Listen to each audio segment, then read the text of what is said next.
Auto space से भी company अपने नतीजे घोषित करेगी। हुंडई मोटर्स कंपनी के नतीजे आने वाले हैं और एक बार देख लेते हैं कि यहाँ पर नतीजे कैसे रह सकते हैं। जानवी बनी हुई है हमारे साथ। जानवी बताइए, हुंडई से क्या एक्सपेक्टेशंस हैं?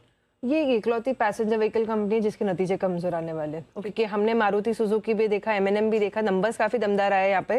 तो यहाँ पर अगर देखें तो थोड़े कमजोर नतीजों की उम्मीद है। रेवेन्यू 7% बढ़ सकता है, लेकिन अगर मुनाफे कामकाजी मुनाफे में देखें तो यहाँ पर 19% तक की गिरावट जो है ये संभव है।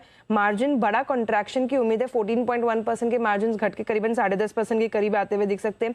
मुनाफे में भी बड़ी गिरावट की उम्मीद है, करीबन 27% से मुनाफा घटकर आता हुआ दिख सकता है। अब इसके पीछे 2-3 वजह जिसके चलते कंपनी की प्रदर्शन काफी कमजोर आने की उम्मीद है, क्योंकि वॉल्यूम सिर्फ 8.5% बढ़कर है। बाकी सारे पीयर्स में हमने देखा था कि डबल डिजिट की ग्रोथ रही थी।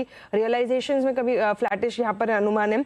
यूएसडी के डेप्रिसिएशन से थोड़ा जरूर फायदा मिलेगा, लेकिन कंपनी की जो तालेगांव का प्लांट शुरू हुआ था उसके जैसे खर्च काफी बढ़ गए कंपनी के, और इसका असर हमने मार्जिन्स पे आता हुआ दिख रहा है। उसे रैंप अप होने के लिए थोड़ा टाइम लगेगा, तो जब तक रैंप अप पूरी तरह से नहीं होता है तो मार्जिन्स पर वहां पर एक जरूर इम्पैक्ट आता हुआ दिखेगा। और साथ ही कंपनी का जो प्रोडक्ट मिक्स है ये भी काफी खराब हो गया इस तिमाही के लिए। हैचबैक्स का जो मिक्स है ये काफी बढ़ गया है, और ये लो मार्जिन बिजनेस होता है, लो मार्जिन कार्स होती है, तो यहाँ पर उसके चलते ज्यादा जो है गिरावट आती हुई दिख सकती है। अब ओवरऑल डिमांड आउटलुक आने वाले FY27 के लिए क्या मार्जिन गाइडेंस कंपनी दे सकती है, उसके ऊपर नजर रखनी होगी। बिल्कुल। तो हुंडई मोटर्स गाइडेंस कैसी देती है, डिमांड आउटलुक क्या आता है कंपनी की तरफ से, इन तमाम बातों पर नजर होगी। एक बार हुंडई मोटर पर भी चार्ट चेक ले लें। अमोल, क्या राय बन रही है आपकी इस स्टॉक पर?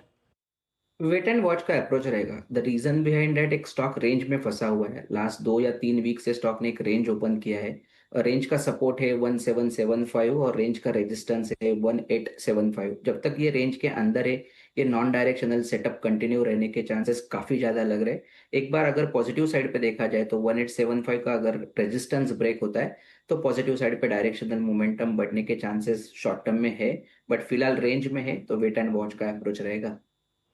ठीक है, तो रेंज में है तो वेट एंड वॉच अप्रोच रखिए और नतीजों के बाद यहाँ पर कोई डिसीजन लीजिए। ये सलाह आती हुई आपके लिए।